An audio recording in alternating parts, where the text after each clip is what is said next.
नमस्कार दोस्तों, गुरुजी टॉप तक स्टडी में आपका स्वागत है। मेरा नाम सतीश है और आज हम पीएच मान याद करेंगे। तो बस 5 मिनट में आप पीएच मान किस प्रकार से याद कर सकते हैं, तो इसके लिए वीडियो आपको कंप्लीट देखना है, जिससे कि पीएच मान आपको याद हो जाएँ। और ये मान हर परीक्षा में पूछे जाते हैं। इसमें क्लास 10th तथा अदर एग्ज़ाम में पूछे जाने वाले प्रश्न हैं। तो सबसे पहले समझेंगे कि पीएच क्या होता है। तो पीएच का फुल फॉर्म होता है पोटेंशियल ऑफ हाइड्रोजन या पावर ऑफ हाइड्रोजन। पीएच जो होता है यह किसी भी विलयन की अम्लीयता तथा क्षारीयता को प्रदर्शित करता है। तो जो पीएच की रेंज होती है वो होती है 0 से 14 तक। तो जो पीएच की रेंज होती है वो होती है 0 से 14 तक, और इसके बीच में इसकी जो वैल्यू होती है 7 होती है। तो जहाँ पर 7 वैल्यू होती है यहाँ पर विलयन उदासीन हो जाता है। ना तो ये अम्लीय प्रकृति का होता है, ना ही क्षारीय प्रकृति का। जैसे कि जल हो गया, तो जल ना तो अम्लीय होता है और ना ही क्षारीय होता है। तो अगर 7 से 0 की तरफ वैल्यू जाएगी तो विलयन अम्लीय होता रहेगा, और 7 से 14 की तरफ अगर वैल्यू होगी तो ये विलयन क्षारीय प्रकृति का होता है। तो चलिए दोस्तों, अब हम 1 से 15 तक क्वेश्चन दिए गए हैं, जिनको हम बहुत ही आसानी से याद कर लेते हैं। तो दोस्तों, प्रश्न नंबर 1 है, रक्त का पीएच मान क्या होता है, या फिर रक्त का पीएच मान कितना होता है। तो इसमें 4 ऑप्शन दिए गए हैं। तो इसमें ऑप्शन नंबर सी बिल्कुल राइट हो जाएगा। तो इसमें जो रक्त का पीएच मान होता है वो होता है 7.4। तो ऑप्शन सी बिल्कुल सही है। तो इसी प्रकार से हम क्वेश्चनों को याद कर लेते हैं। तो अब प्रश्न नंबर 2 है, पानी का पीएच मान कितना होता है। तो जैसा कि अभी आपको हमने बताया था कि जो पानी जल होता है वो ना तो अम्लीय प्रकृति का होता है और ना ही क्षारीय प्रकृति का होता है। यानी जो जल का स्वाद होता है वो ना तो कड़वा होता है, ना ही अम्लीय होता है, खट्टा। तो इसका ये एक उदासीन विलयन हो जाएगा। तो इसका मान होता है 7। तो ऑप्शन सी बिल्कुल राइट हो जाएगा। दोस्तों, प्रश्न नंबर 3 है, नमक का पीएच मान कितना होता है। तो नमक का पीएच मान होता है 7। तो ऑप्शन डी बिल्कुल करेक्ट हो जाएगा। तो नमक का पीएच मान कितना होता है, नमक का पीएच मान होता है 7। तो प्रश्न नंबर 4 है, सेब का पीएच मान कितना होता है। 4 ऑप्शन दिए हुए हैं। Option A 6.0, option B 5.0, option C 3.0 और ऑप्शन डी 2.0। तो जो सेब होता है उसका पीएच मान होता है 3। तो ऑप्शन सी बिल्कुल राइट हो जाएगा। तो सेब का पीएच मान कितना होता है, 3 होता है। तो चलिए दोस्तों, अब हम नेक्स्ट क्वेश्चन याद करते हैं। तो प्रश्न नंबर 5 है, समुद्री जल का पीएच मान होता है। तो जो समुद्री जल है इसका पीएच मान होता है 8.5। तो ऑप्शन डी बिल्कुल करेक्ट हो जाएगा। तो समुद्री जल का पीएच मान होता है 8.5। ये समुद्री जल का पीएच मान 8.5 इसलिए होता है क्योंकि इसका जल जो होता है वो क्षारीय प्रकृति का होता है। तो दोस्तों, प्रश्न नंबर 6, नींबू का पीएच मान कितना होता है। नींबू क्षारीय प्रकृति का होता है और बहुत ही खट्टा होता है।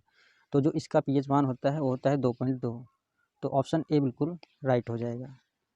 तो चलिए दोस्तों, अब प्रश्न नंबर 7 याद करते हैं। नंबर 7 है, आंसू का पीएच मान कितना होता है। आंसू का जो पीएच मान होता है वो थोड़ा क्षारीय प्रकृति का होता है। तो यह 7.4 होता है। तो ऑप्शन बी बिल्कुल राइट हो जाएगा। तो आंसू का पीएच मान होता है 7.4। दोस्तों, प्रश्न नंबर 8 है, दूध का पीएच मान होता है। दूध थोड़ा अम्लीय प्रकृति का होता है और इसका मान होता है 6.4। तो ऑप्शन सी बिल्कुल राइट हो जाएगा। तो दूध का पीएच मान होता है 6.4। तो चलिए दोस्तों, नेक्स्ट क्वेश्चन याद करते हैं। प्रश्न नंबर 9 है, नमक का पीएच मान कितना होता है। तो ये क्वेश्चन रिपीटेड है। जैसा कि मैंने आपको पहले ही बताया था, जो नमक होता है ये उदासीन प्रकृति का होता है। तो यह ना तो अम्लीय होता है और ना ही क्षारीय होता है। तो इसका पीएच मान होता है 7। तो ऑप्शन बी बिल्कुल राइट हो जाएगा। दोस्तों, प्रश्न नंबर 10 है, अम्लीय वर्षा का पीएच मान होता है।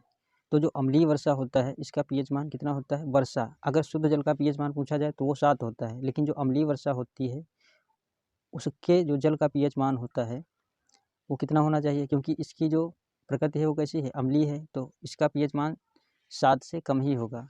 तो जो अम्लीय वर्षा का पीएच मान होता है वो होता है 5.5। तो ऑप्शन सी बिल्कुल राइट हो जाएगा। तो दोस्तों, प्रश्न नंबर 11 है, मिट्टी का पीएच मान होता है। तो मिट्टी का जो पीएच मान होता है, मिट्टी क्षारीय प्रकृति की होती है, तो इसका पीएच मान जो होगा वो 7 से अधिक होगा। तो जो मिट्टी का पीएच मान होता है वो होता है 7.2। तो ये ऑप्शन डी बिल्कुल इसका राइट हो जाएगा। तो दोस्तों, प्रश्न नंबर 12 है, टमाटर का पीएच मान होता है। तो टमाटर कैसा है, टमाटर जो खाने में होता है वो होता है खट्टा। तो इसकी प्रकृति कैसी हो जाएगी, अम्लीय। तो इसका जो पीएच मान होता है वो होता है 4.4। तो ऑप्शन बी बिल्कुल राइट हो जाएगा। तो टमाटर का पीएच मान होता है 4.4। तो दोस्तों, क्वेश्चन नंबर 13 है, टूथपेस्ट का पीएच मान होता है। तो टूथपेस्ट का पीएच मान कितना होता है। आपको 4 ऑप्शन दिए गए हैं, आप अपने मन में सोच भी सकते हैं कौन सा हो सकता है। तो चलिए दोस्तों, मैं आपको बता देता हूँ, जो टूथपेस्ट होता है वो थोड़ा क्षारीय प्रकृति का होता है, तो इसका पीएच मान होता है 8। तो ऑप्शन ए बिल्कुल सही हो जाएगा। तो चलिए दोस्तों, अब हम प्रश्न नंबर 14 को याद कर लेते हैं।